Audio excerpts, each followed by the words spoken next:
It's finally time to return to Pokemon Sword and Pokemon Shield to see the expansion and the story involved in this new area. Though, let's be honest, most of you out there probably don't care about the new story bits and care a lot more about what Pokemon they added back into the game with this new DLC. And without further ado, here is my review of the Isle of Armor DLC for Pokemon Sword and Pokemon Shield. The story of this DLC has you receive an invitation to go to the Isle of Armor, a large island to the east of the Galar region. Once there, you end up joining and training in a special dojo and having an encounter with a new type of legendary Pokemon. As I'll go into a little bit later, the story of this expansion isn't really that long, and it's a bit confusing on where and when it's actually supposed to happen.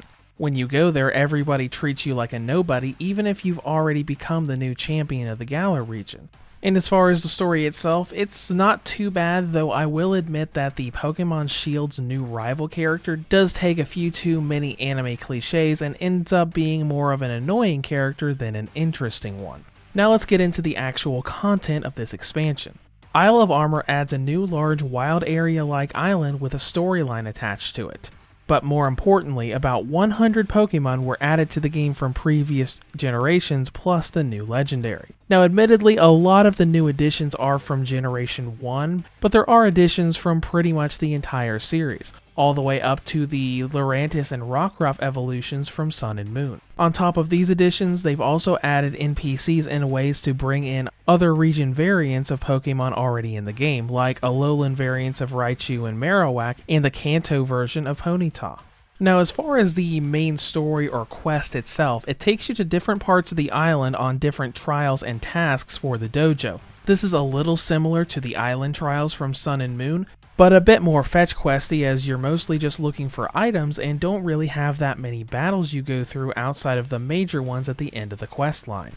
And that's one thing I thought was pretty odd. You do have a few trainer battles you do during the main quest, but all of the NPCs that are around the island itself don't fight with you. They give you information or ask you to spend watts to see a Pokedex entry, but there's a distinct lack of Pokemon trainers on the island. And a couple other things I feel the DLC lacks are the length of the story and difficulty of said story. I went into the Isle of Armor with my team of trained up Pokemon and nothing really stood a chance against anything I had, even after I swapped some stuff out of my boxes to have my Pokemon around the same level as the DLC.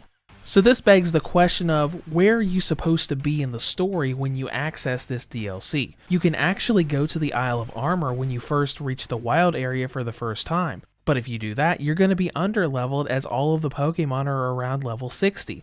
But if you're around level 60 and 70 and go there, you're going to be a little overpowered because most of the trainers there use low evolution Pokemon. In fact, the first time I fought my rival, he used a level 60 Abra. But getting past the main quest and where you're supposed to be in the game when you access it, the actual Isle of Armor is a pretty cool area to explore. It's basically a giant island that serves as a new wild area but has a lot more variety than the base game's wild area. You've got a lot of different environments, caves, ponds, even ocean-like areas of water that you can swim across.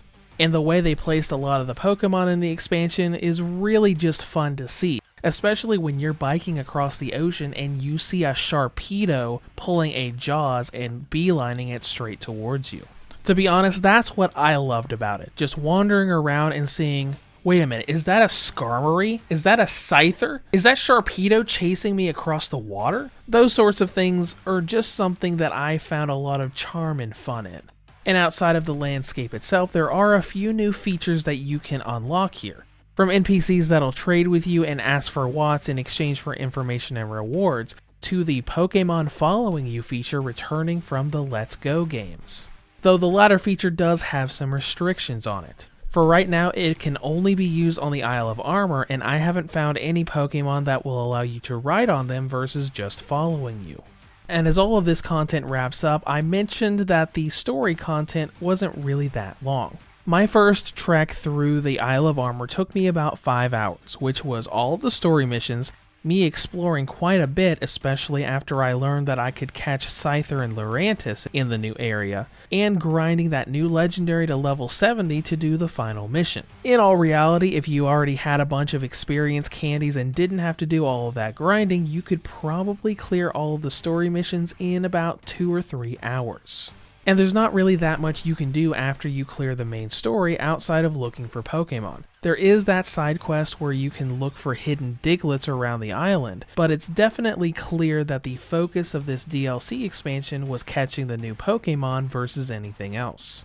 Now, in conclusion, the Isle of Armor DLC is an expansion with welcome additions to the roster, but odd elements from within. I'm personally happy to be able to bring Lurantis and Scizor back into my party, and the Pokemon Follow feature is one of my favorite stuff from the older games in Yellow, the Gen 2 remakes, and Let's Go. But unfortunately, the overall lack of content and odd placement and difficulty of when this DLC should be accessed makes the next expansion kinda need that much more content to add to the pass for its $30 price tag. Reviews to Go rates Pokemon Sword and Shield's The Isle of Armor DLC expansion for the Nintendo Switch a 7 out of 10. If you have any comments or questions, feel free to leave them below. Thanks for watching and have a great day.